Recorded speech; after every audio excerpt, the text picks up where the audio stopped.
The funny thing about silence is how quickly people get used to it. First, they ask if you're okay.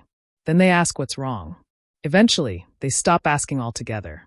That's when you learn who only listened when you were useful. I didn't announce my withdrawal. I didn't make a speech or send a message or draw a line in the sand. I just stopped talking. Stopped explaining why I wasn't available. Stopped justifying my decisions. Stopped correcting the assumptions they made about me. And they filled the silence the way people always do. With their own narratives. They said I was struggling. They said I'd fallen behind. They said I was probably embarrassed. No one said it to my face. They said it to each other. And I let them. Because while they were busy misinterpreting my quiet, I was signing documents.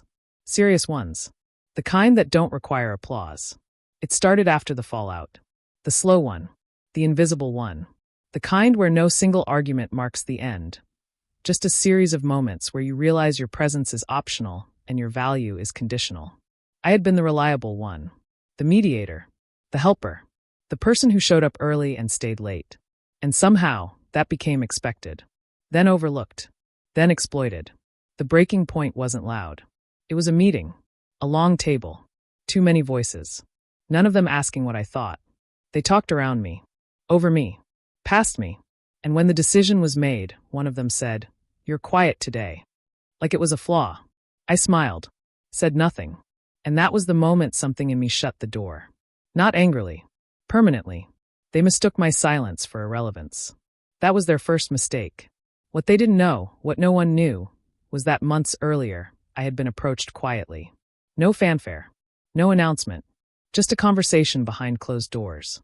An opportunity most people never see. Because they talk too much. I didn't tell my family. Didn't tell my colleagues. Didn't even tell my closest friend. Not because I was afraid of jinxing it, but because I wanted to see something. I wanted to know who would notice my absence before they needed me again. The answer came quickly. No one did. So when the envelope arrived, unmarked and unceremonious, I didn't rush to open it. I let it sit on the counter. I made coffee. I watched the steam rise. And I thought about how easily people underestimate what they can't hear. The check inside was real. $620,000. Clean. Cleared. Earned without witnesses. And as I endorsed it, I realized something unsettling. I hadn't disappeared. I had been dismissed. And that gave me more freedom than they ever intended. After I cashed the check, nothing changed on the surface. And that was the point. I didn't upgrade my car. Didn't move. Didn't post anything. I kept wearing the same neutral clothes. Answering emails with the same brief replies. Showing up exactly as expected, and no more. People assume money announces itself. It doesn't. Security is quiet. They continued to treat me the same way. As background. As support. As someone whose silence meant agreement. They handed me tasks without asking if I had time. They spoke for me in meetings. They forgot to include me in decisions that affected me. And each time I took note. Not emotionally. Strategically. I learned who benefited most from my compliance. Who panicked when I didn't respond immediately. Who only reached out when something was broken. They didn't know they were outlining the map. At home, the pattern was worse. My family interpreted my quiet as distance. As resentment. As failure. They offered advice I hadn't requested. Concern I didn't need. No one asked what I was working on. They assumed they already knew. One night, someone joked that I was lying low. I smiled. Because that was exactly what I was doing. The second check came months later. Smaller. Still significant. Still invisible. I deposited it without ceremony. And that's when the real shift happened. Not in my lifestyle. In my posture. I stopped flinching when conversations turned dismissive. Stopped feeling the urge to correct the record. I realized something powerful. They didn't ignore my silence because they were cruel. They ignored it because it was convenient. Silence doesn't threaten people until it's paired with independence. And they had no idea how independent I'd become. The offer that followed changed everything. A buyout. Confidential. Time-sensitive.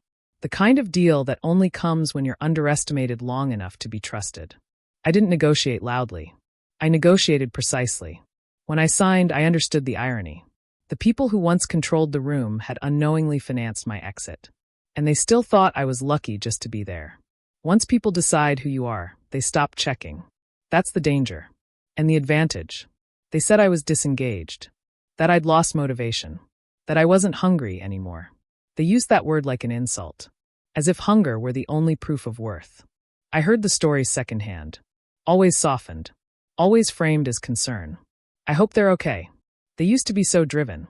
Maybe they need direction. I thanked the messengers, said nothing else. What no one noticed was that I had stopped asking for permission, stopped waiting for acknowledgement, stopped trying to be seen. And in that vacuum, I built something solid. The final check came on a Tuesday. No warning, no drama, just a notification. $620,000. The culmination, the number that closed the chapter completely. I sat there for a long time, not emotional, not triumphant, just aware. Aware that the moment I told them, the silence would end. And with it, the advantage. So I didn't tell them. I let them keep believing their version. Because sometimes the most powerful revenge isn't exposure. It's absence. They noticed eventually. Not the money. The shift. The fact that I no longer reacted. No longer overextended. No longer filled the space they left empty. And when someone finally asked, "Are you okay? You've been so quiet." I smiled and said, "I've never been better." They laughed. They didn't believe me. And I let them. The first sign something had shifted wasn't a question. It was a pause. A moment in a meeting where someone looked at me, really looked at me, and hesitated before speaking. As if they were suddenly unsure where I stood. I had stopped filling gaps. Stopped smoothing over awkward moments. Stopped rescuing conversations when they stalled. And without me doing that work, the room felt different. Sharper. Uncomfortable. Someone asked my opinion. Not because they wanted it, because they sensed its absence. I gave a neutral response. Accurate. Minimal. No extra value. They nodded, slightly disappointed. They didn't realize they were already too late. At home, the shift was louder. My family started checking in again. Casually at first. Then more often. Not about me. About availability. "You've been hard to reach," someone said. I smiled. "I've been busy." That was all. They assumed busy meant overwhelmed. Struggling. They offered help in the form of advice. I declined politely. The confusion in their voices was unmistakable.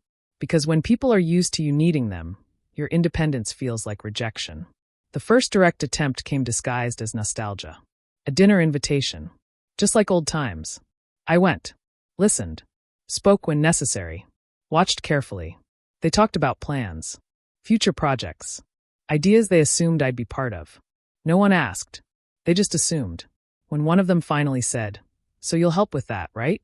I didn't answer immediately. I sipped my drink. Then I said, "No." Not harsh. Not apologetic. Just factual. The silence that followed was different from mine. It was panicked. They laughed awkwardly. Assumed I was joking. I didn't correct them. Because silence, once weaponized, doesn't need explanation. A week later, someone cornered me. Not aggressively. Urgently. "Can I ask you something?" they said. I nodded. They lowered their voice. "Are you okay financially?" There it was. The real concern. I met their eyes. "Yes," I said. That was all. They blinked. Clearly expecting more. Reassurance. Details. Weakness. I gave them none. Word traveled faster after that. Not facts. Speculation. They noticed I wasn't stressed. Wasn't reactive. Wasn't negotiating from need. That's when the tone changed. Compliments replaced dismissals. Invitations replaced assumptions. They tried to loop me back in. One of them finally said it plainly. "We've noticed you've pulled back." I nodded. "Yes. Did we do something wrong?" I paused, then answered honestly. "You stopped listening long before I stopped talking." They had no reply for that. That night, I thought about telling them. About pulling out the proof. The check. The numbers. The undeniable shift. I didn't. Because revelation would give them relief. Closure. A way to explain my distance without examining their behavior. I didn't know them that. Once they realized I wasn't coming back, they tried something else. Revision. Suddenly, they remembered supporting me. Mentoring me. Including me. They spoke as if my success, whatever it was, had been nurtured by them. It was subtle, but it's obvious. They invited me to be part of a new chapter. Used words like partnership, collaboration, mutual respect. I listened, then declined. Again. This time, the frustration slipped through. "You've changed," someone said. I smiled. "No," I replied. I've stopped compensating. That was the moment they understood they had lost leverage. Not because of money, but because I no longer needed their approval to exist. One of them finally asked outright, "What are you doing now?" I considered the question, then answered truthfully, "Exactly what I want." They nodded, but their eyes showed something else. Regret. I never told them about the $620,000. Not because I was hiding it, but because it was irrelevant. The check didn't change my life. It confirmed it. I didn't disappear. I became unreachable on their terms. They still tell stories about me. Still speculate. Still wonder when I fell off or pulled away. They'll never know the truth. Because the truth would force them to admit something uncomfortable. That they ignored someone until silence became strength. I didn't win by being louder, or richer, or more impressive. I won by leaving the room emotionally long before I left it physically. And by the time they noticed, the check had already cleared. Thanks for listening. Don't forget to subscribe for more stories like this.